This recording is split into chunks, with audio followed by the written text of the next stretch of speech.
I feel like one of the most, no, I don't know if it's the most, but it's an often emailed or DM'd thing to me over the years, which is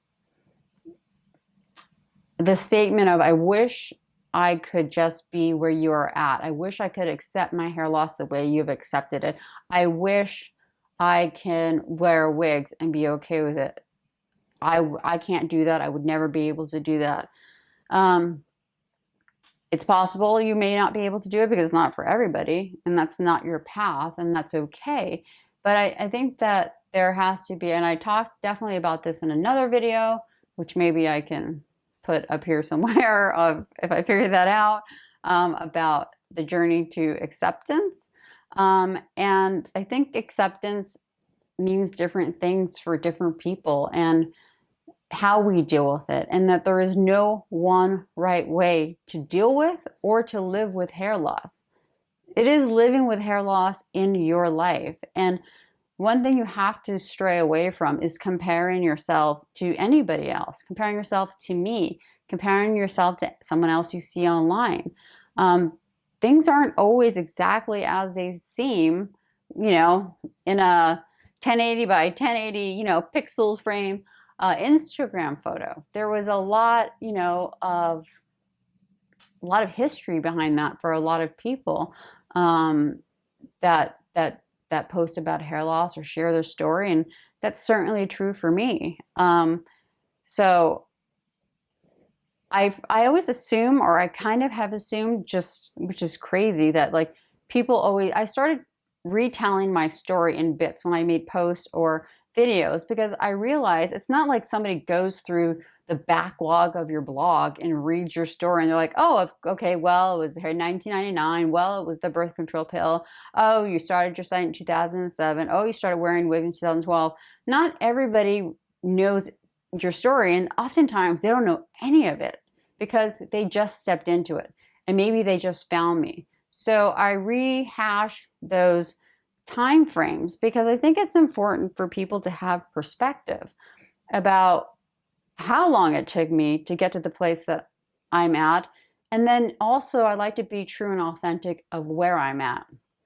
As I have spoken about with dealing with PRP and my hair continuing to go away, not sure, I ended up doing, the PRP and exosomes, and, maybe I think I'm at the point where I'm almost at shaving my head, but being true and authentic to where I am now.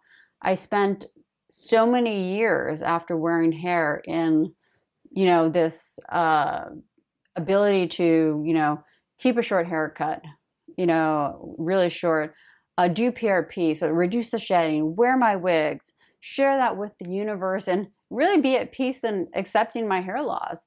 And then feeling like crap, okay, maybe that's like not what it's feeling like right now when I'm dealing with what I'm dealing with. And so it just shows the ebbs and flows and the shifts and the twists and turns that hair loss can toss at us. And you should never pass judgment on yourself for feeling like if you got to a certain place and you went back a little, that doesn't mean that you haven't had acceptance. That doesn't mean that you aren't winning in your hair loss life. All of it takes time. All of it is a process. And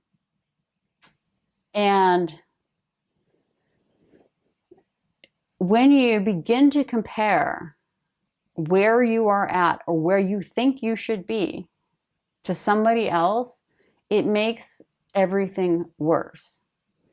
Don't compare yourself to others. Don't compare your journey to others unless it is helpful to you, unless it is serving you, it is doing something in your life. But if it is not, that's a definite no-no. We are all unique. We are all individual. While our stories can have similarities, they are, often different in many, many ways.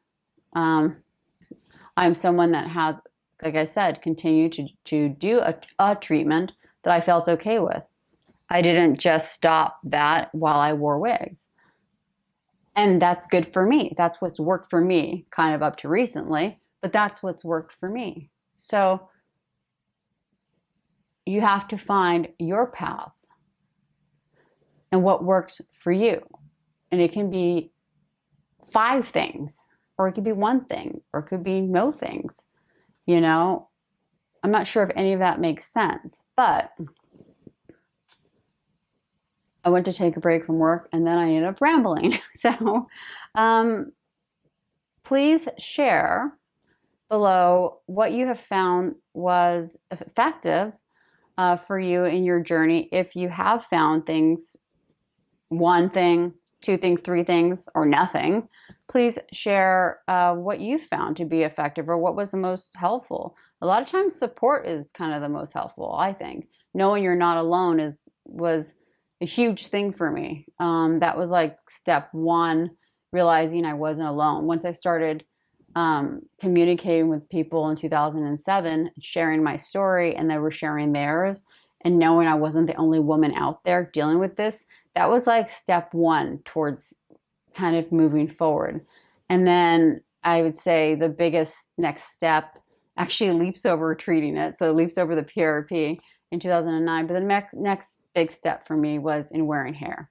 That was probably the single most transformative event, hair loss event positive thing that I did for myself. And it really was where I began to accept that my hair wasn't going to come back, accept it will never be what it was, and that it could be okay, and that there is life after hair loss. And even though I'm in this kind of situation that I've talked about on my podcast, I know that I will get through this because I know what I have gone through. So I'm not sure if any of that actually made sense. I guess I'll see on the playback if it did.